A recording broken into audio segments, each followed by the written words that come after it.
நாளைக்கு விஜய் சார் வேளாங்கண்ணி கோயிலுக்கு போறாரு. வேளாங்கண்ணி கோயிலுக்கு போயிட்டு அப்படியே வர வழியில நாகூர் தர்காக்கும் போறாரு. இது தெரிஞ்ச விஷயம் தானேன்னு எல்லாரும் கேட்கலாம். எதுக்காக நான் இதை சொல்ல வரேன்னா, ஒரு 2 days பேக்கு திரையுற்று வேட்பாளர் செந்தில்குமார் அவர்கள் வந்து சடனா கால் பண்ணாரு. சார் நம்ம இந்த மாதிரி வேளாங்கண்ணி போகலாம் சார், சர்ச்சுக்கு போயிட்டு வரலாம், ஒரு ப்ரே பண்ணிட்டு வரலாம் அப்படின்னு கேட்டாரு. என்ன சார் திடீர்னு? இல்ல தளபதிக்கு ரொம்ப பிடிச்ச கோயில் அது அப்படின்னு சொன்னாரு.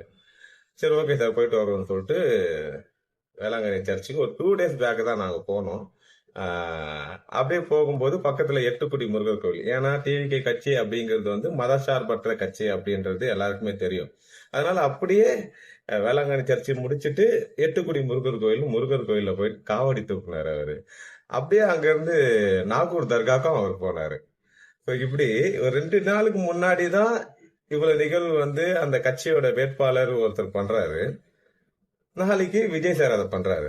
நான் என்ன சொல்ல வரேன்னா, ஒரு கட்சியோட வேவ் லென்த் எப்படி இருக்கு பாத்தீங்களா? அந்த ஒரு பாசிட்டிவிட்டி, தலைமையில என்ன நினைக்கிறாங்களோ அது கடைக்கோடி தொண்டர் வரைக்கும் அதே அந்த மைண்ட் செட் இருக்கு பாருங்க. அதுதான் நான் ஆச்சரியமா பாக்குறேன். இதெல்லாமே வந்து ஒரு குட் சைனு. ஏன் அப்படின்னா, மனஸ்தாபம் அது இதுன்னு நிறைய சொல்றாங்க இல்லையா? அதெல்லாம் ஓரமா வச்சுட்டு அந்த ஒரு ஒரு இடத்துல வந்து ஒன்றிணைதுன்னு இருக்குல்ல, அந்த மனநிலை, அது வந்து பார்க்க ஆச்சரியமாவும் சந்தோஷமாவும் இருக்கு. நல்லதே நடக்கும். வெற்றி நிச்சயம். நன்றி.